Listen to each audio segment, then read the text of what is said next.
Rusia acerca sus bombardeos a territorio de la OTAN. Este domingo atacó una base militar en el oeste de Ucrania, ubicada a solo 20 kilómetros de Polonia, miembro de la Alianza del Atlántico Norte y también de la Unión Europea. Bienvenidos al informativo en Deutsche Welle en español. Yo soy Carol Guerrero, los saludo desde Berlín. Arrancamos con titulares. Fuerzas rusas atacaron la base militar de Yavoriv, ubicada a unos 40 kilómetros de la ciudad de Leópolis, en el oeste de Ucrania. Este ataque aumenta la tensión entre Moscú y Occidente por su cercanía a territorio de la OTAN. Un periodista estadounidense murió y otro de origen colombiano resultó herido en un ataque en Irpin, perpetrado, según las autoridades ucranianas, por fuerzas rusas. La Casa Blanca y la UNESCO, también Reporteros Sin Fronteras, han lamentado el hecho. En Colombia continúa el conteo de votos de las elecciones legislativas y las 3 consultas partidistas que han tenido lugar este domingo. Tendremos más detalles en segundos.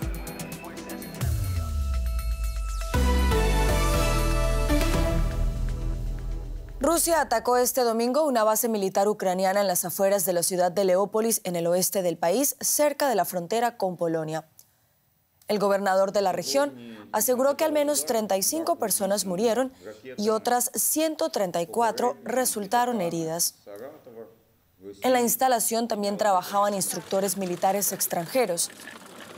Mientras tanto, los combates se recrudecen en las inmediaciones de Kiev, la capital.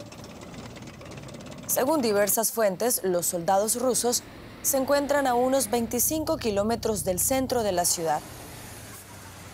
Es el 18º día de guerra y la cifra de soldados fallecidos aumenta. Por su parte, el presidente de Ucrania, Volodymyr Zelensky, reclamó a la OTAN una zona de exclusión aérea sobre su país. Nuevamente hizo este llamado. Zelensky advirtió que, de lo contrario, los países de la alianza corren el riesgo de que cohetes rusos caigan sobre su territorio. Ante una invasión que parece inminente en Kiev, resuena el himno nacional para reforzar el sentimiento de unidad.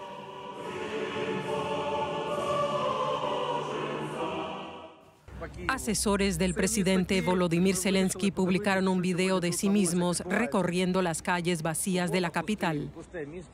Al menos pudieron conseguir un café, bromean. Mantener la calma y aguantar. Ese es el mensaje que Zelensky quiere enviar al pueblo.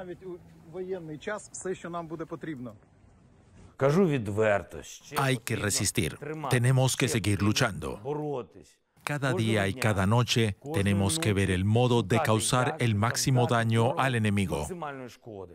Con táctica y confianza en nosotros mismos, recuperaremos lo que es nuestro.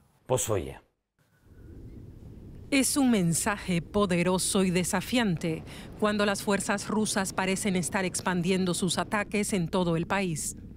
Hubo varios bombardeos a un centro de entrenamiento militar cercano a Leópolis, en el oeste de Ucrania, una ampliación del campo de batalla hacia las proximidades de la frontera con Polonia. Las autoridades insisten más que nunca en que la OTAN imponga una zona de exclusión aérea. Es por eso que insistimos en que la OTAN cierre el cielo, porque para luchar con un enemigo que ni siquiera entra en Ucrania, sino que lanza misiles, es necesario tener un sistema serio de defensa antiaéreo. Civiles de toda Ucrania huyeron hasta Leópolis, donde se creían relativamente seguros. Ahora, con las alarmas sonando a menudo, muchos continúan su éxodo hacia el oeste. Miles de personas están ahora en la ciudad de Chernivtsi, cercana a la frontera con Rumania. Muchos están heridos o exhaustos y temerosos por su seguridad, pero no quieren abandonar su país. ¿Cómo puedes dejar tu país? Queremos vivir en nuestro país. Queremos ser felices. Queremos paz, no queremos guerra. Chernivtsi es una de las pocas ciudades que aún se mantiene indemne de los ataques rusos. Pero con la guerra expandiéndose a lo largo y ancho del territorio, pronto tal vez no queden más refugios seguros. Y vamos a Leópolis, ahí se encuentra el periodista Philip Crowther, a quien saludamos a esta hora. Philip, buenas noches. ¿Cómo se puede interpretar este ataque en el oeste de Ucrania? ¿Qué nos puedes contar?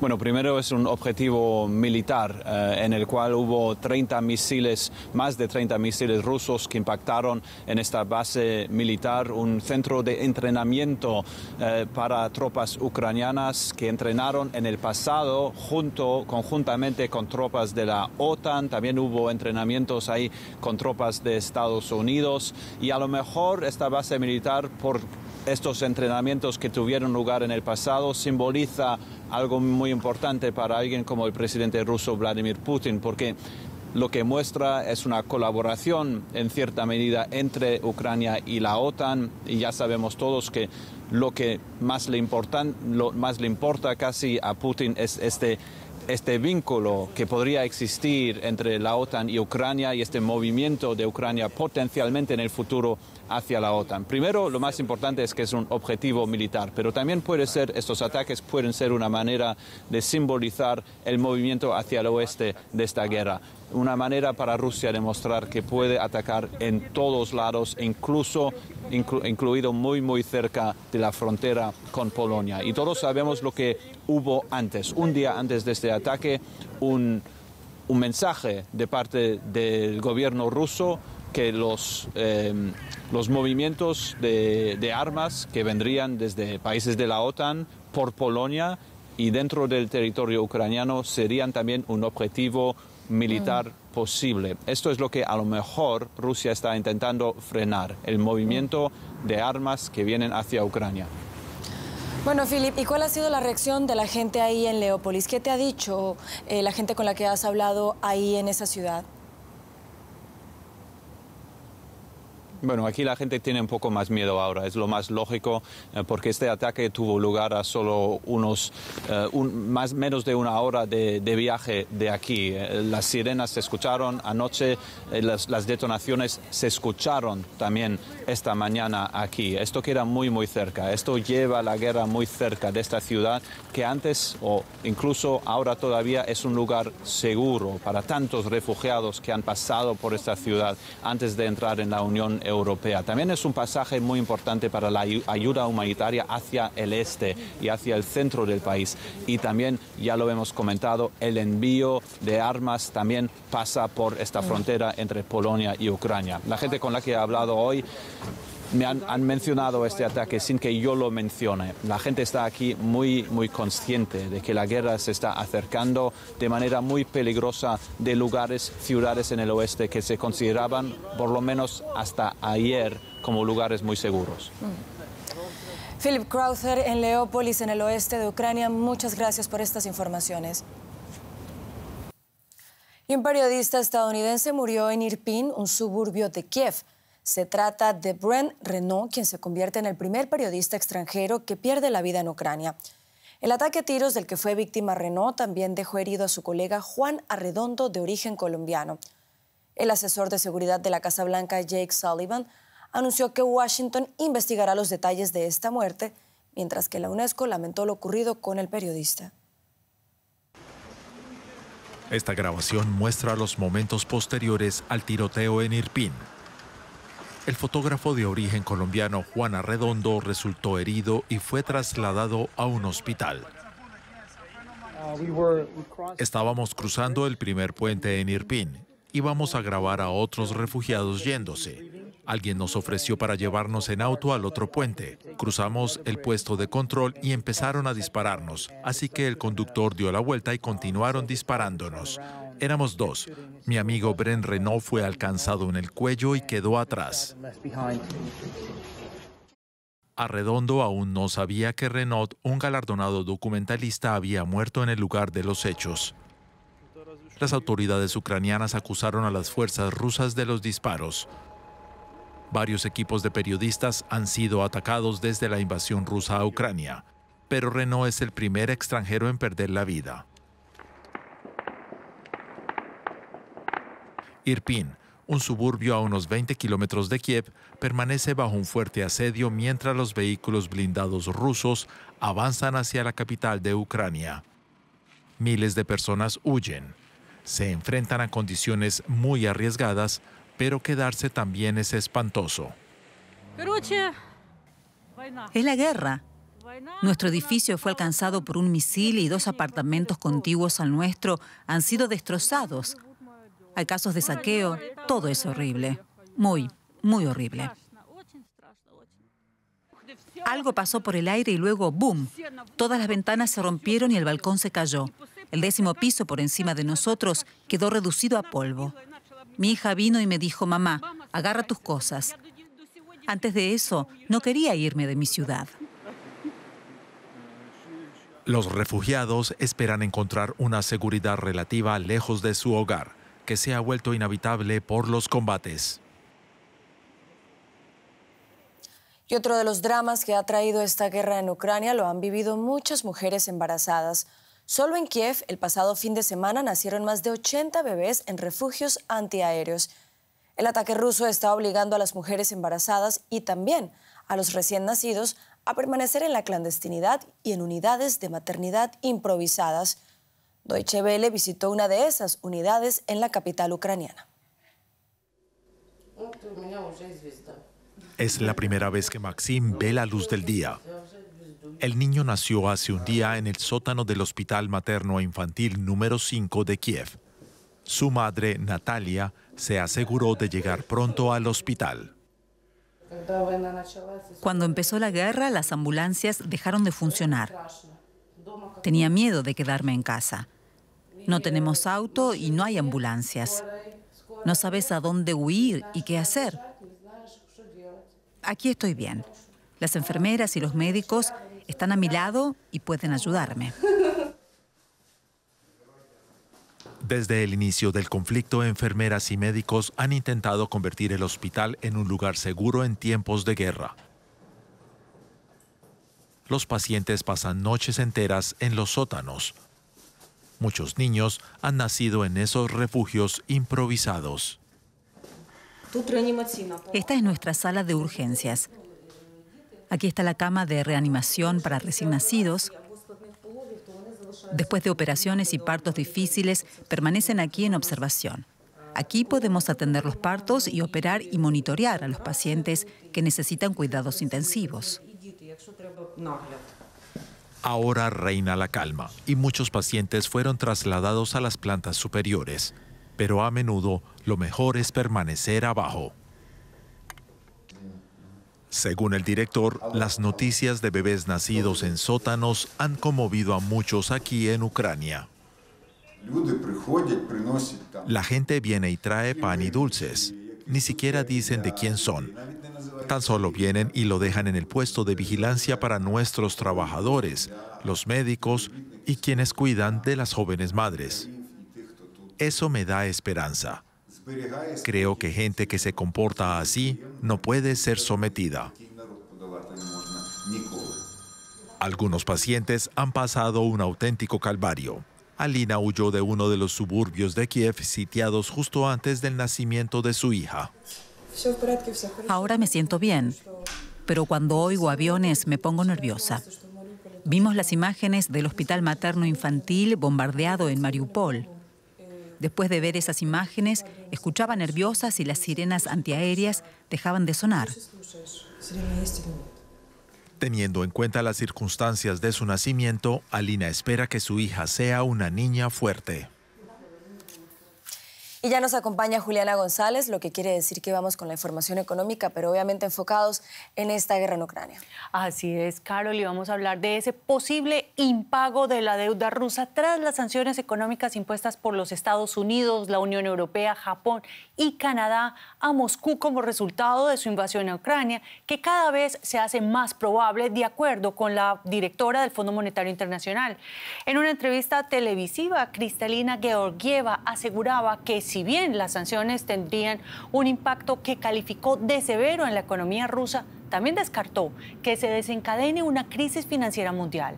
La directora gerente del Fondo Monetario Internacional aseguró que dos consecuencias de esta crisis serán el aumento del precio de los alimentos y de la energía, lo que podría llevar a una hambruna en el continente africano. Y sobre las implicaciones económicas de la guerra en Ucrania, desde el posible impago de deuda rusa y los efectos colaterales en otras economías, hablamos hoy con Ana Nieto, nuestra analista financiera en Nueva York. Hola Ana, te saludo con mucho gusto y te pregunto, ¿el impago de la deuda de parte de Rusia toma cada vez más forma ante esa imposibilidad de acceder a sus recursos por las sanciones? ¿Qué tipo de consecuencias financieras acarrea este posible default ruso?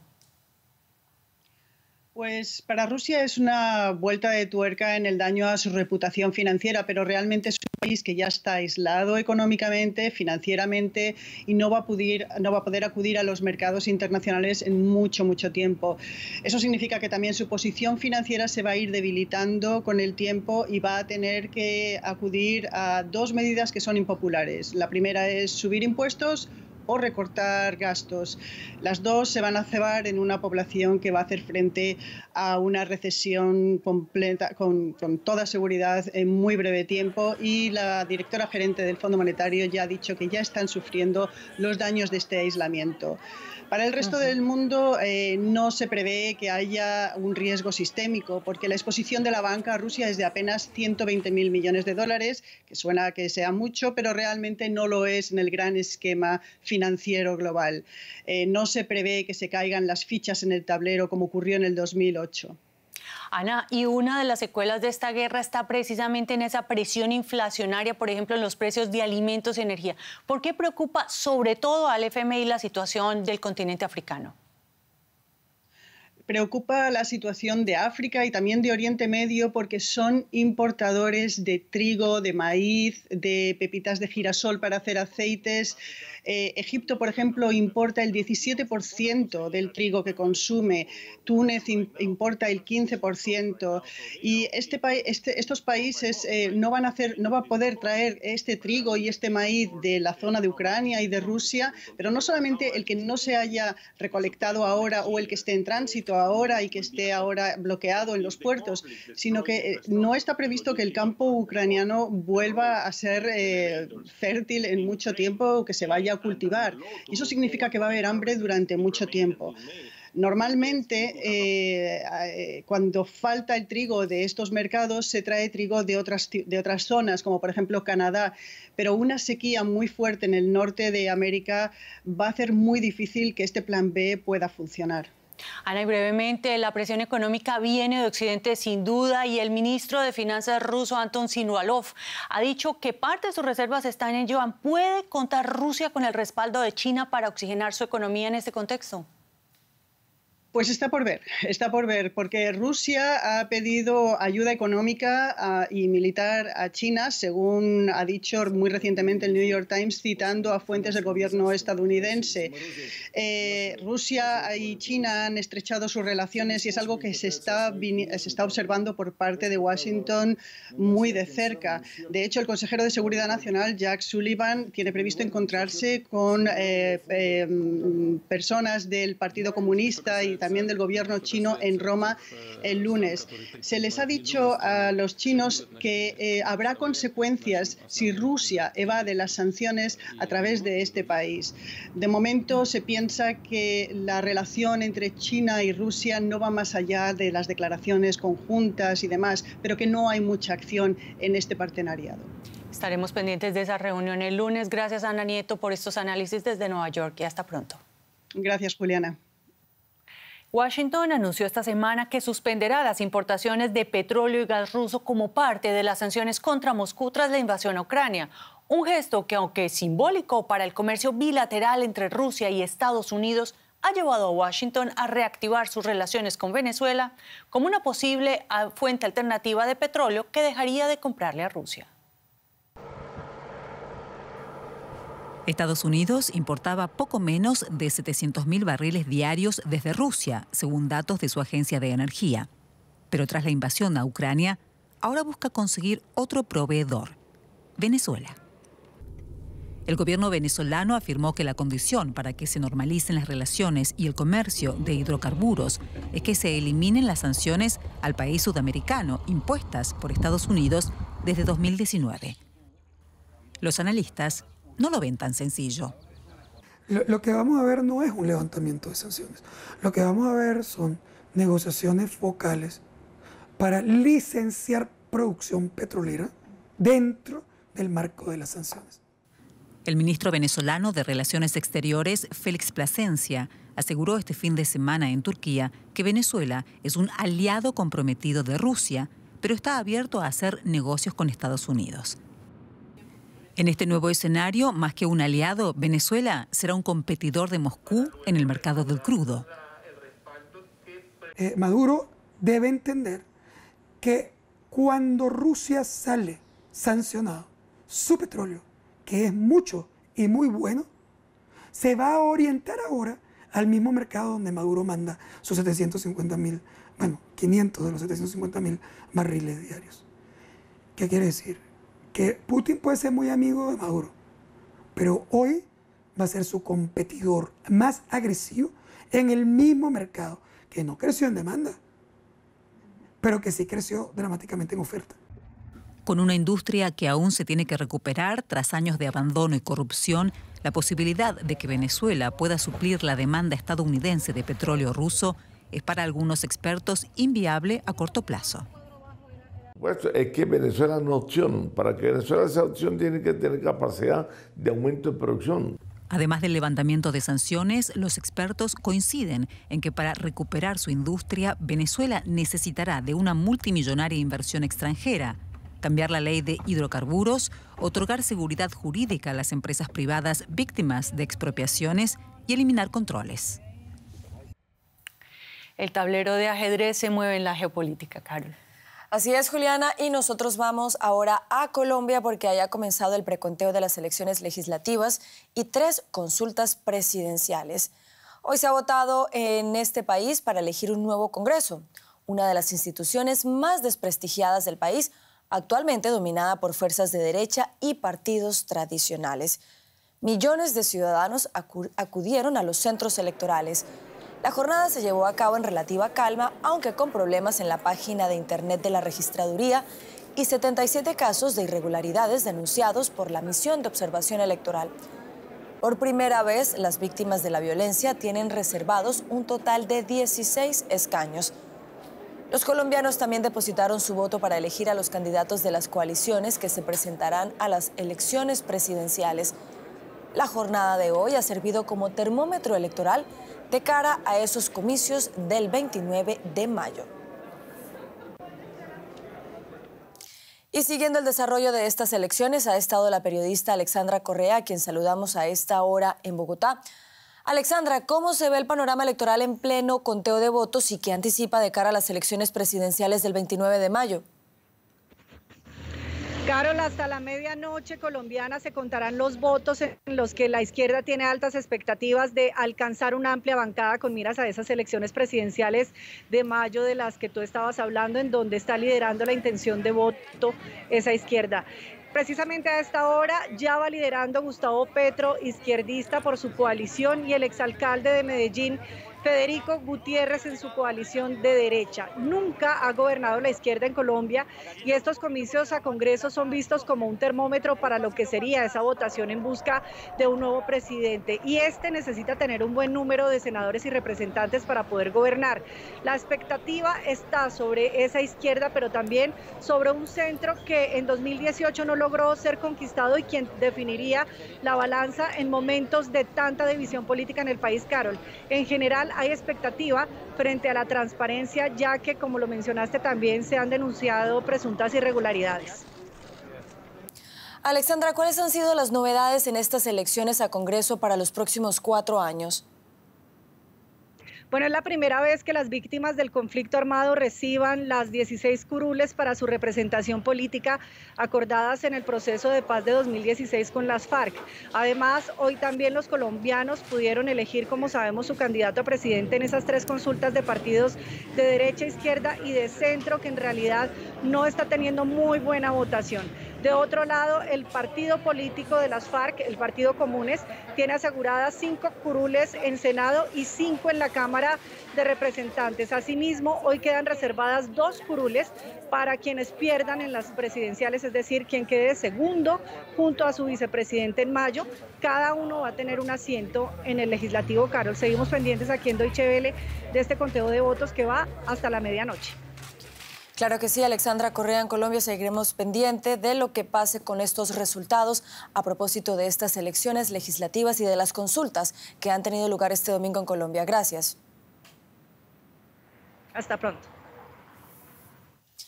Y nos despedimos con la última hora de la guerra en Ucrania. Las autoridades de ese país aseguran que al menos 35 personas murieron en ataques aéreos rusos a una base militar cerca de Leópolis, en el oeste del país, cerca de la frontera con Polonia.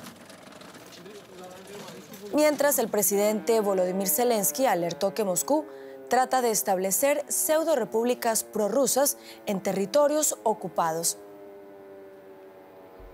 Asimismo, Volodymyr Zelensky, el presidente de Ucrania, reclamó a la OTAN nuevamente una zona de exclusión aérea sobre su país. Zelensky advirtió que, de lo contrario, las naciones de la alianza corren el riesgo de que cohetes rusos caigan sobre su territorio. En la ciudad asediada de Mariupol se están agotando las últimas reservas de alimentos y de agua. El ayuntamiento denunció que las fuerzas rusas que bloquean la ciudad continúan bombardeando objetivos no militares. El presidente ucraniano Volodymyr Zelensky instó a los militares rusos a permitir que un convoy con ayuda médica y también con alimentos llegara a la ciudad. La compañía Energoatom de Ucrania comunicó que el suministro de energía eléctrica a la central nuclear de Chernóbil pudo ser restablecido y funciona con normalidad. Rusia y Ucrania se acusaron mutuamente esta semana de haber iniciado un enfrentamiento armado en torno a la central que llevó a que se quedara sin electricidad. Y este domingo, 5 grandes ciudades alemanas fueron escenario de protestas contra la invasión de Rusia a Ucrania. Unas 125.000 personas convocadas por sindicatos, organizaciones no gubernamentales e iglesias de distintas confesiones volvieron a salir a la calle para pedir el fin de la guerra. Y con esto llegamos al final del informativo. Sigan conectados a Deutsche Welle. Los espero en menos de una hora con más noticias.